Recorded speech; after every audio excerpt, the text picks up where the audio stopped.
Session of the daily news analysis by SRIRAM'S IAS, where we take up the important articles featuring in the Hindu newspaper and break them down for our understanding from the examination point of view. Let's take up today's discussion by discussing the important articles from the newspaper. The important articles which feature in the Delhi edition of the Hindu newspaper are on our screens. Let's take up the first article for the day. Now, the first article on the topic of the Pegasus spyware, there are two articles which appear in the newspaper. One is on page number 8 and the other is on page number 10. This is the page number 8 article, right? So, both articles are pertaining to a same topic. So, it reads 1 year since the Pegasus spyware revelations, and the other article reads in Pegasus battle, the fight for surveillance reform.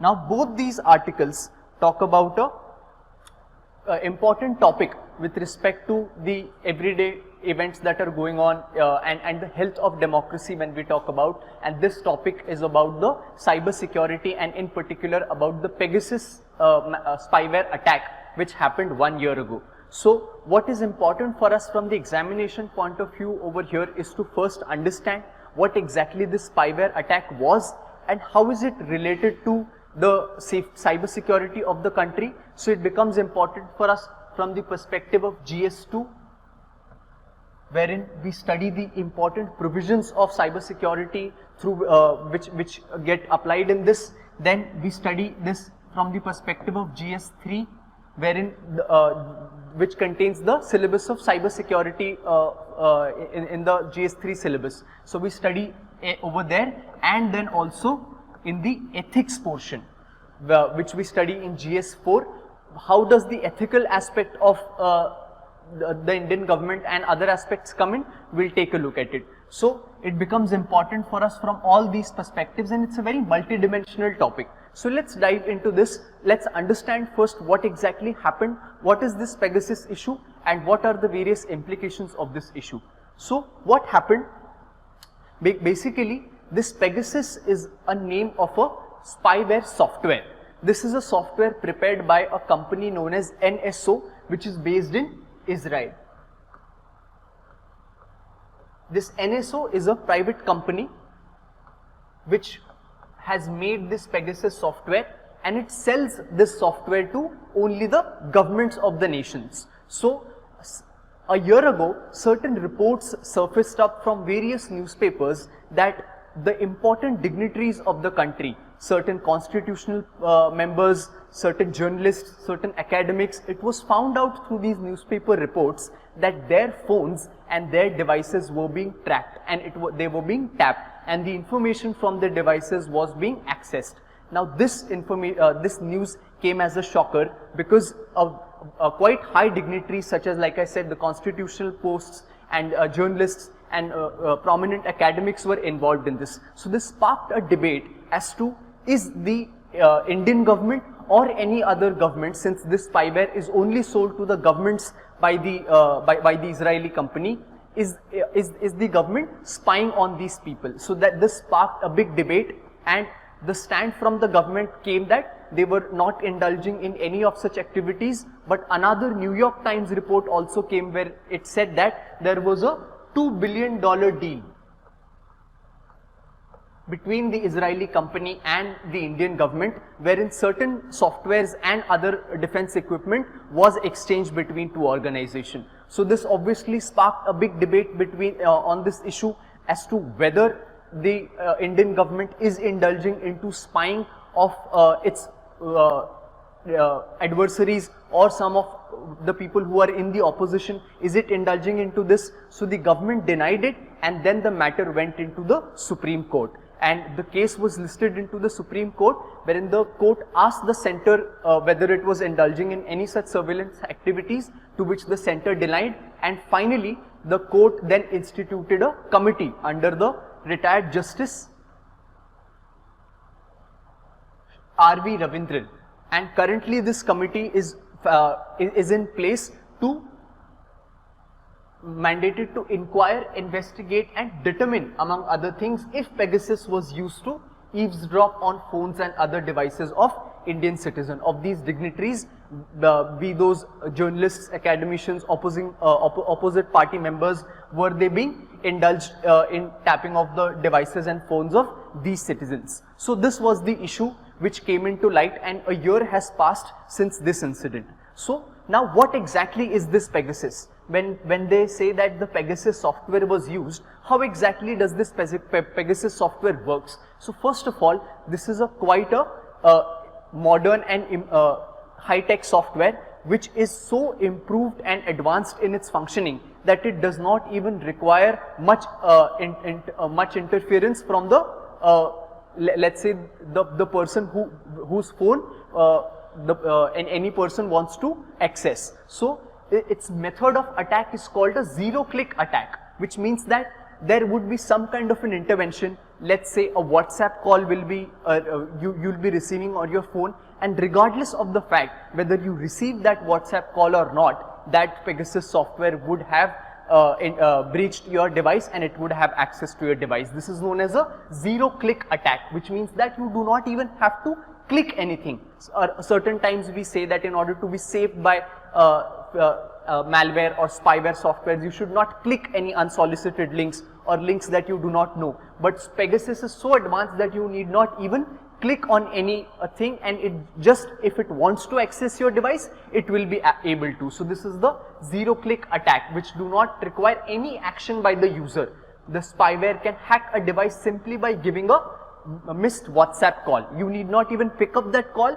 The simple fact of missing the WhatsApp call itself would result into a breach into your device. And what can it do after breaching into a device? Host of things can be done.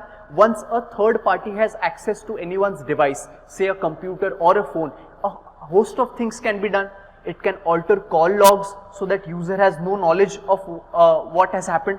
Once the spyware enters into the device, it installs a module to track call logs. Any call logs can be tracked, altered, deleted, read messages, emails, calendars, internet history can be accessed.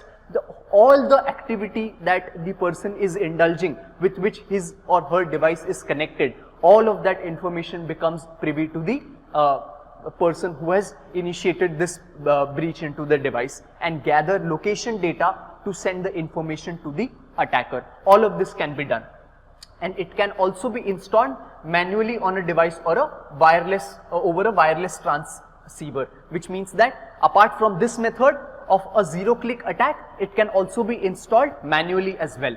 And if it fails to connect with its command and control server for more than 60 days, it self-destructs and removes all traces as well. So it even has this feature where after the work is done, within 60 days of non-operation, it has the ability to self-destruct as well. So this is the advanced nature and as well as lethal nature of the Pegasus spyware attack. And if it detects that it was installed on the wrong device or SIM card, it will self-detect as well.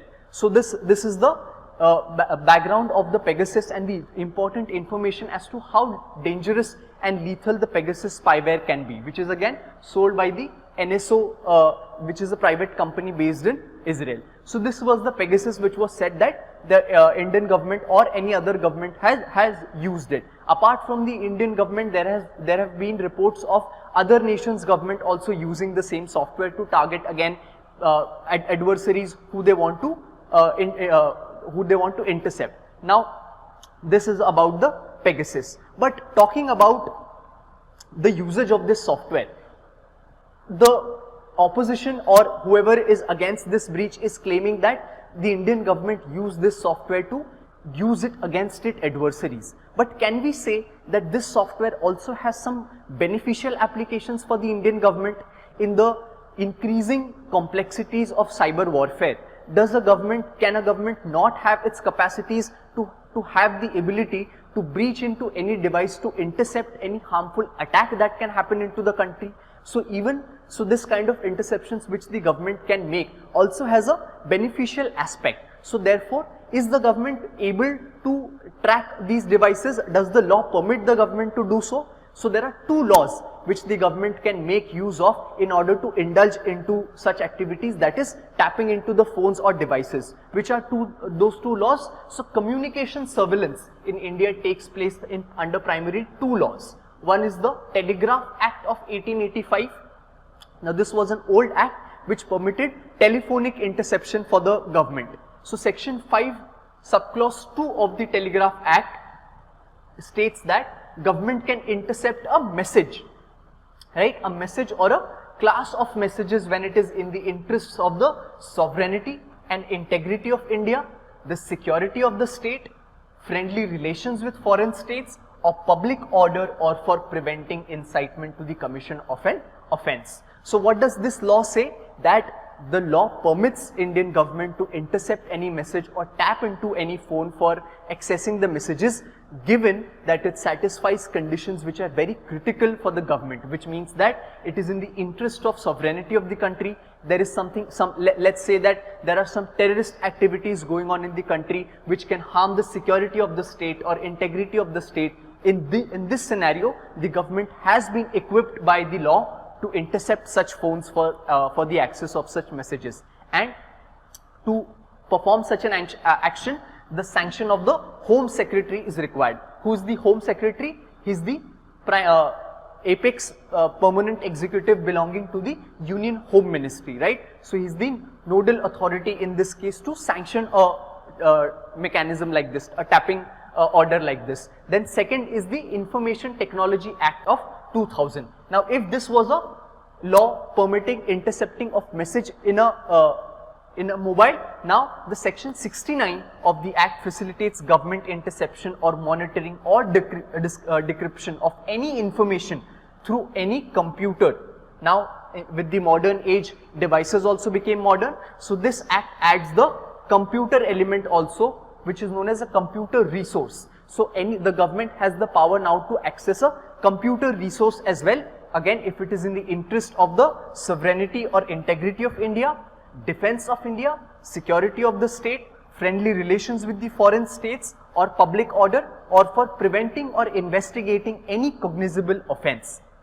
And the procedure for it is detailed in the Information Technology Rules of 2009. How exactly this is to be done?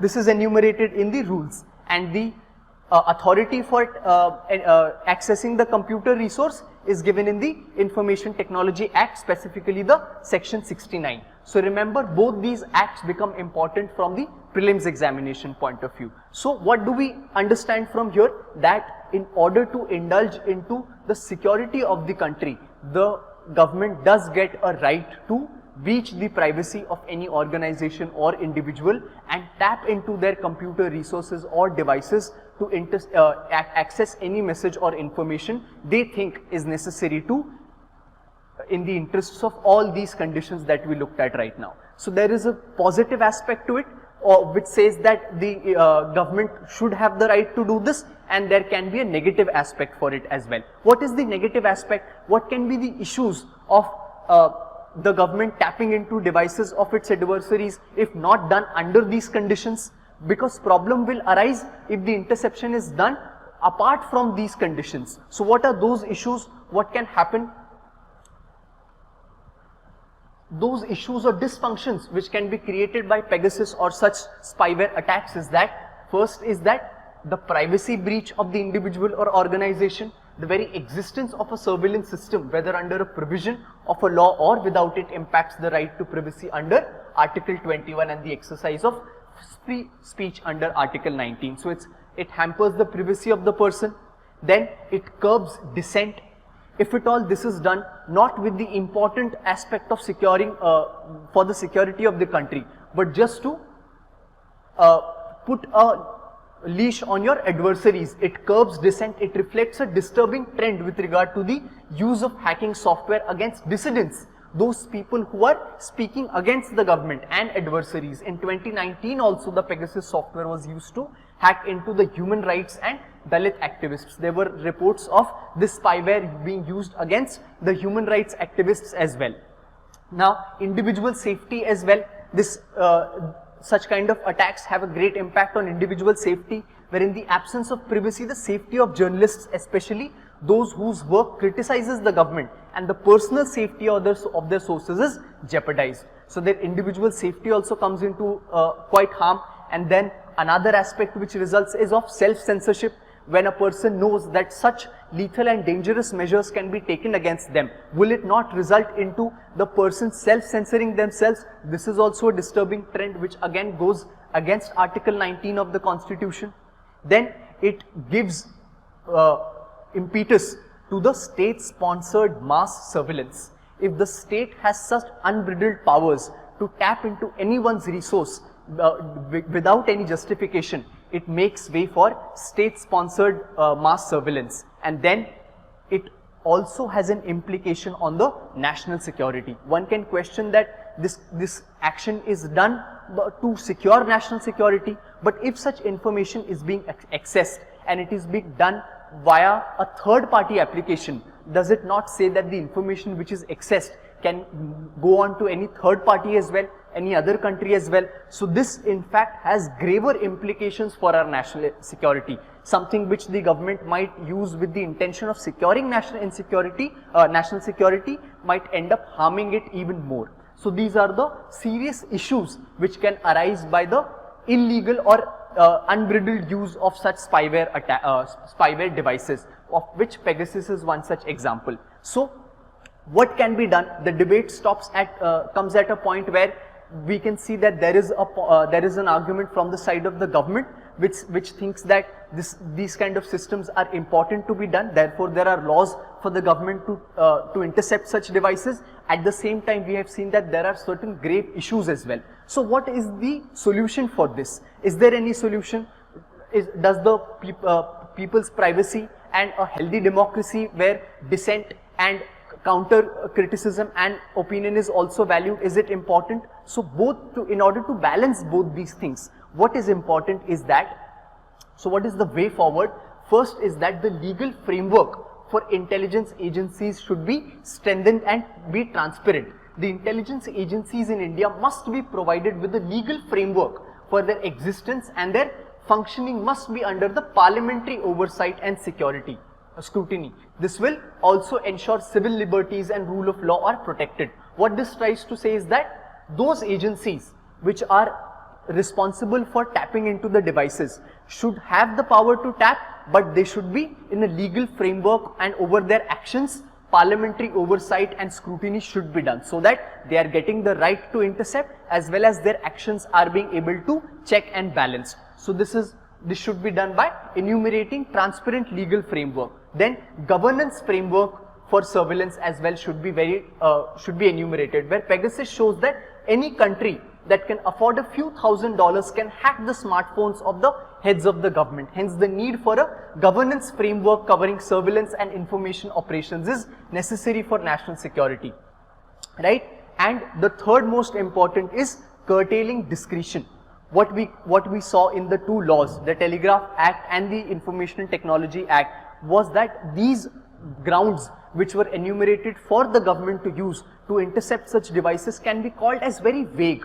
Just protecting the security of the country, protecting for public order. So these vague provisions can be made more specific, and if those provisions are made more specific, the discretion that can be used, and in that manner the balance between rightfully using it and wrongfully using it can be struck. So the discretion should be curbed. The laws in India allows for surveillance for reasons including the interest of public safety where it is necessary or expedient, so to do it in the interests of sovereignty and integrity of India, and for public order or for preventing incitement to the commission of any offence. We saw all of these conditions. This is a lot of discretion here which often leads to abuse of these powers. Hence proper limits to the discretion should also be laid out. So this is the way forward in order to go in this issue, wherein a certain positive aspect towards using this right also exists, but the wrongful use of such acts and such attacks needs to be prevented to again curb the state-sponsored mass surveillance, because otherwise every citizen in this country can be called in jeopardy. So with this we move on, we finish this issue and we move on to our next issue for the day. The next article which appears in the newspaper reads, Karnataka tops the NITI Aayog Innovation Index list. Now this article talks about the Indian Innovation Index which is formulated by the NITI Aayog. This becomes important for us from the point of view of GS3, right, where we study important aspects of economy. So what does this index say about the Indian Innovation Index? So which is this organization first of all which formulates this? The NITI Aayog. With the Institute of Competitiveness, with the help of this institute, the NITI Aayog prepares the Indian Innovation Index. Now why is this index prepared? It is on the lines of the Global Innovation Index. The Global Innovation Index was, it is a index which categorizes various countries on the international level to check which country is doing good on the innovation levels. So similarly, if there was a global index, NITI Aayog thought that on a national level as well, in order for us to rank various states and to infuse competition among the states, we should have a Indian Innovation Index as well. So that was the philosophy behind formulating the Indian Innovation Index, and this edition is now the third edition. And what is the approach? What kind of parameters are used in this index? So it goes beyond traditional approaches by considering the best parameters in measuring innovation, such as patents per million of population. So it will take into account how many patents are being filed in the particular state, publications in scientific journals, how many research papers are being filed in the universities of the state, percentage of GDP spending on research, right? We look at this important concept as to how much percentage of the GDP is the state investing in research and development of the country. So this is also one parameter. It also adds parameters that are specific to the Indian economy. Example, demographic dividend, to give it a more holistic coverage. So all of these parameters are used by the NITI Aayog to formulate Indian Innovation Index and to rank states. What are the indicators again? So as we saw, number of PhD students and knowledge intensive employment in the state, enrollment in engineering and technology and number of highly skilled professionals, investment in research and development, again a number of patents and trademark applications, the internet subscribers of the state as well. Now the internet subscribers of the state, the numbers of it can signify the development of innovation or the development of technology in the state. That is why this is also taken. And the FDI inflows, business environment and safety and legal environment. Why is this considered?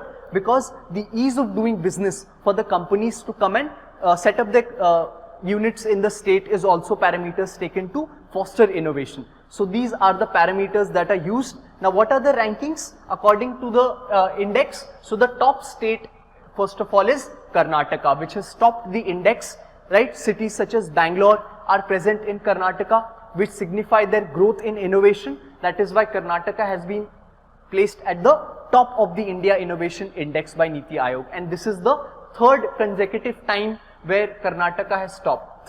Three times this index has been released, and all the three times Karnataka has topped the index, right? And the state's success has been attributed to a high number of venture capital deals, registered geographical indicators or patents, and ICT exports, ICT which means information and communication technology exports. Bangalore is a hub for such industries and high FDI inflow. That is why Karnataka tops the list. Which are the other states which feature in the rankings? So Telangana stands second. Again, cities such as Hyderabad, which is in Telangana, give the impetus to states such as Telangana. Then third is Haryana, fourth Maharashtra, and fifth Tamil Nadu. So as we can see, the southern states are featuring well, and their performance is quite good in the Innovation Index. And which are the bottom states? So Chhattisgarh, Odisha and Bihar have come at the bottom of these rankings, wherein Chhattisgarh takes up the 17th rank, Odisha takes up the 16th, and Bihar takes up 15th rank for the at the bottom of the index. Now these are for the major states, which are the big states. Any index generally which we see in the country that is calculated is divided into three parts. The major states, the big states which are similar in size, are clubbed under one category. Then other categories, the hill and northeast states, those states which are small, which are different in their regional differences and geography, are clubbed under different categories. So this is hill and northeast states category, in which Manipur has topped the rankings.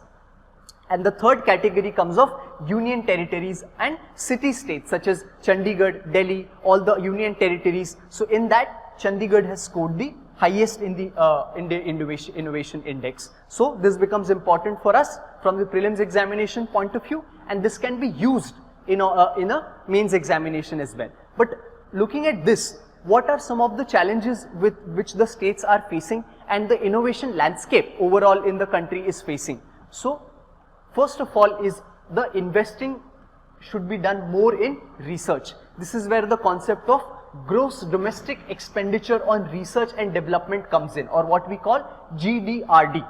This is an important concept which we should know, which simply means that whatever is the total GDP of the country, how much is that country investing into research and development. Why does this become important? Because the more one invests in research and development, the more breakthroughs in knowledge and innovation can come through that. That is why, and that will come through more investment of resources in it. That is why this count becomes very important, and India needs to increase its spending on R&D, which is only around 0.6 to 0.7 of the total GDP. So it's as low as not even 1% of the total GDP India is investing into the research and development sector of the country, and which is way below the expenditure level of countries like Israel, which has 4.3% investing in research, South Korea investing 4.2%, US invests 2.8% of its large GDP into research, and China 2.1% of its GDP into research and development.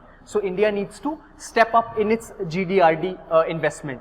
Increased spending on research and development with greater collaboration between industry and educational institutions may help to enhance innovation capability, and it could broaden and improve the capability of top-rung educational institutions in the country to produce greater innovation outputs. Now, apart from the GDRD increase in spending, other aspect which is very important is that in India, much of the spending on research and development is done via public investment. The government is investing and the private companies are staying behind. So attracting private investment in research is very important, that the private companies should come ahead and increase their spending in research. The Indian government is a major spender in research and development, while the investment of the private sector is very low. How much low? Wherein as compared to Israel, where the private companies account for 70% of private investment in R&D. In India, it is the opposite, where 70% is done by the government and the private companies account for a much lesser share. So that needs to be taken care of for the private companies who need to equally step up in the research and development sector. So this was our discussion with this article. Let's move on to our next article for the day. Now the next article which appears talks about an important concept, that is of remittance inflow. It appears as a data point for the country which enumerates that how much remittances were recorded in the year of 2021 for India, and that comes out as $87 billion. Now $87 billion is the total amount of remittances received by India in the year 2021 according to the World Bank report. The article mentions World Health Organization, but it's the World Bank which has given out this data. So what does this, how is this important? So this becomes important for us from the point of view of GS3, where we study the important aspects of economy. So we'll understand what exactly do we mean by remittances and what are the trends in the remittances received by India. So first of all, what are remittances? Remittances refers to the money that is sent or transferred to another party, usually country, usually overseas. What this means is that, let's say if a person was a native of India and they went outside the country to work, or in case of education or employment, and once they start working over there, if they send money back to India, the money that they are sending back to India is known as remittances. So the transfer of money usually from one country to another or to the parent country is known as remittances. So is this a very important component? Remittances become a very important component for a country's economy, especially for a country like India, which the World Bank says that India is the topmost country to receive highest number of remittances. Why is this happening? because more number of Indian citizens are residing outside, so they are able to send that much money to India. So, and we saw the count that is amounting to $87 billion. So, this means that remittances form a very important part of the balance of payments account. We had studied this account. We often talk about the forex reserves, the foreign exchange reserves which the country maintains. So, if the people are sending foreign currency to India, does it not give an increase to the forex reserves of the country? So, remittances contribute greatly to the forex reserves of the country. That is why they become very important, right? So, what have been the trends with respect to the remittances? Like we saw, India received $87 billion in 2021, with US being the biggest source, accounting for over 20% of these funds. So, the next point which becomes important for us is to know from which country is the highest source of remittance coming. So, that is US, and it is followed by China, Mexico, and the Philippines and Egypt. These are the sources of remittances which are received, and India remittances are projected to grow 3% in 2022 to US $89.6, reflecting a drop in overall migrant stock as a large proportion of the returnees from Arab countries await return. So, this is the information regarding the remittances and the trend of remittances that are there, which India is receiving. So, with this we finish our discussion over here, and we'll meet again tomorrow with the important articles for the day. Thank you.